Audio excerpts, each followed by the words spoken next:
Hi guys, it's Geena from the Cake Club, and this is a video to show you how you can bake cakes like a pro at home.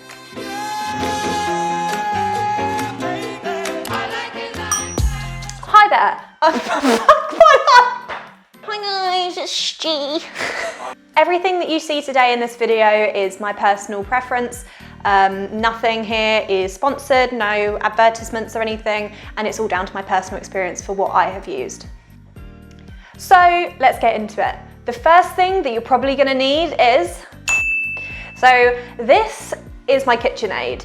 This is my pride and joy. This is my best friend.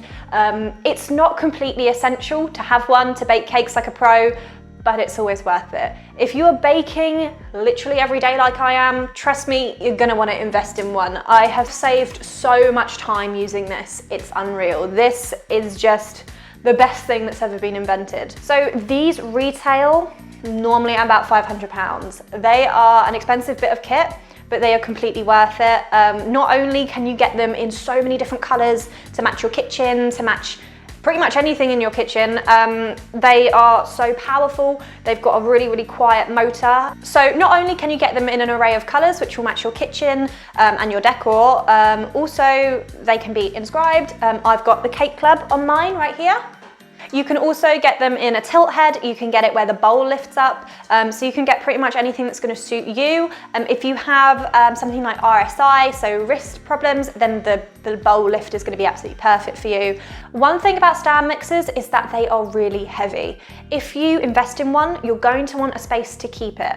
You do not want to be getting it in and out of the cupboard all the time. It's not good. You are not going to be motivated to make a cake if you have to lift this bad boy out of the bottom or top cupboard every single time you have to make a cake. So the great thing about KitchenAids, also Kenwoods, Smegs, anything you choose to have a stand mixer of, they come with a variety of attachments. So the ones that this comes with, you get a whisk, you get a dough hook, you get a beater, and you get a flex edge beater. The amount of products you can make with just these attachments alone is amazing. Also, I purchased this. This is not an official KitchenAid product. This is just one that I purchased off Amazon, but it basically does all the scraping for you, so you can get the most out of your batter as possible.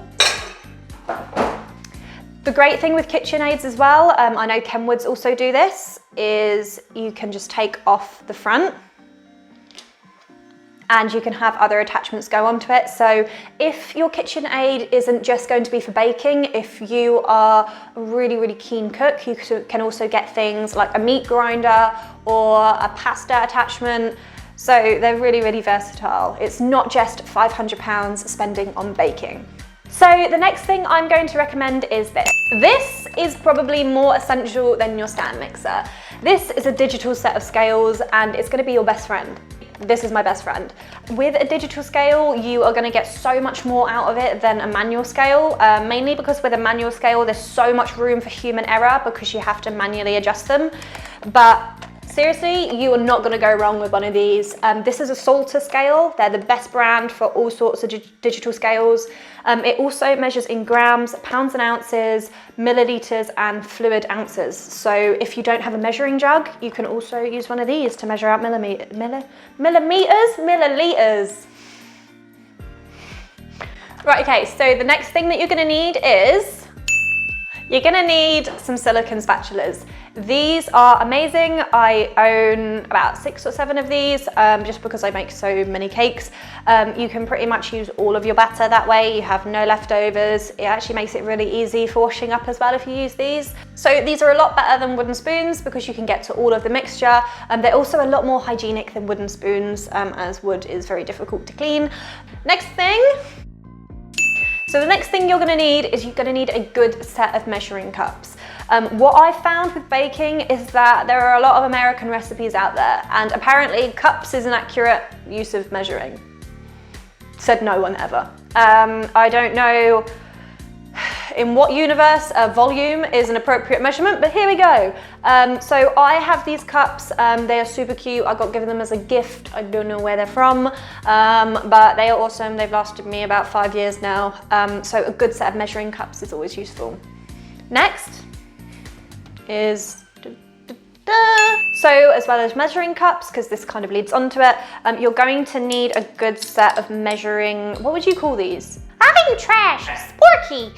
This is Forky. I'm trash. So the next thing you're going to need is you're going to need a good set of measuring spoons as well. Again, these were given as a gift. I don't know where they're from, but quarter teaspoon, half teaspoon, full teaspoon, and a tablespoon, because the spoons that you use to eat with aren't really that accurate when measuring. So now I'm going to talk a bit more about decorating. I always decorate buttercream. I never use fondant. That is purely out of personal preference. I am going to go through a few things now which I use. Not everyone has to use them. These are acrylic discs. These are something that I have kind of grown out of now that I'm doing buttercream cakes all the time, but these are so useful if you have never done cake scraping before, if you've never iced a buttercream cake. Basically what you do is you place one on the bottom and the top of your cake, and you take a scraper and you go all the way around the outside. It makes sure you get a really, really straight looking cake with no air bubbles, and these are fantastic. So the next thing that I'm going to talk about is cake scrapers. These are an essential if you're going to do buttercream cakes. They are so useful. I use them pretty much on every single cake I make. So it's really useful to have a short one and also a long one, depending on the size of the cake that you are icing. I buy flexible ones. I don't like the metal ones, that's just out of personal preference, but it's really useful if maybe you haven't got a cake that is perfectly straight, so you can bend it in the middle, and it also means that you get a nice good grip on them as well. These are pattern scrapers, and these are something I would say are a little bit more advanced than just sort of the absolute essentials that you need, but they're fantastic. They produce the most beautiful patterns on the side of your cake. So this is my favorite scraper to use. These are all Wilton scrapers. This is the striped edge one, where you can do 2 or more different colors or even flavors of buttercream along the edge of your cake. So as I say, these are Wilton. You can get them off eBay. They are just as good, but Wilton is one of my favorite brands, so that's why I buy them. Now, what goes hand in hand with all of this is your turntable. Your turntable is a very, very important part of cake decorating. Despite all the scrapers, despite the acrylic discs, you will not be able to use them unless you have a turntable. I just use a nice basic one. This one is from Lakeland. I think it set me back about maybe 15, 20 pounds. It's just plastic, it's nothing special, but it gets me through the day. So the next thing I'm gonna talk about is this. I am not into fondant cakes. I never have been, and I probably never will. All this is a little set. I got it from Morrison's, and it is just everything that you need to do fondant with. So this whole set cost me £5. It comes with a little cake smoother, and also a bunch of decorating tools. So if you're into like fondant modeling, so if you're gonna make like little figurines on the top of your cake, then these are essential. They come in so many different little, I don't even want to comment on what that looks like. It looks like a butt plug. I don't use these, as you can tell, but if you're gonna be into fondant, then I'm pretty sure you're gonna use these. That looks like something you put in your ear. I don't know. So the next thing is totally out of personal preference. I hear a lot of mixed reviews on this product. Once again, not sponsored. This is just my personal preference, but here it is. This is the Pro Froster. I love this product. I love everything about it. I really struggle with getting a cake at a perfect 90, is this a 90 degree? This is a 90-degree angle, right? This is perfect for people who struggle with getting a 90-degree angle cake, which is myself. It is absolutely perfect. All you have to do is, once you've applied all the buttercream and kind of get like a semi-straight surface around the edge, you just take it, scrape it all the way around the edge, make sure the bottom is on your turntable, and it gives you that perfect 90 degree. No, it's not, it's a fucking rolling pin. Yes, it's a rolling pin. This is something that I would deem essential, not just for fondant work, but I also use this for an array of biscuits. It's so much better to have a plastic rolling pin than a wooden one, just because it's nice and light, and also, again, much more hygienic than a wooden one. So this is just an old-fashioned ice cream scoop. It's nothing fancy. I think it cost me about £5. This is perfect for getting like the right amount of cupcake batter into cupcake cases. So this is also a really, really essential tool when it comes to icing cakes, especially big layer cakes. This is an offset spatula. You know it's an offset because it's got this little shoulder in it. This is so much easier for applying any extra buttercream to a cake than using just a normal spatula, because the handle doesn't get in all the buttercream, and therefore you don't get buttercreamy hands. Quiet, please. Play. Ooh! This is a cake lifter. I bought a round one. This is part of the Merry Berry collection from Lakeland. This is just a cake lifter, so it's great for taking a cake out from underneath the cake itself on a turntable, placing it on a cake stand. Let's talk about lubrication. So now it's time to talk about greasing your pans. Greasing your pans is the most essential step of making any cake, because there is no point making a cake unless you can get it out of the pan. Duh!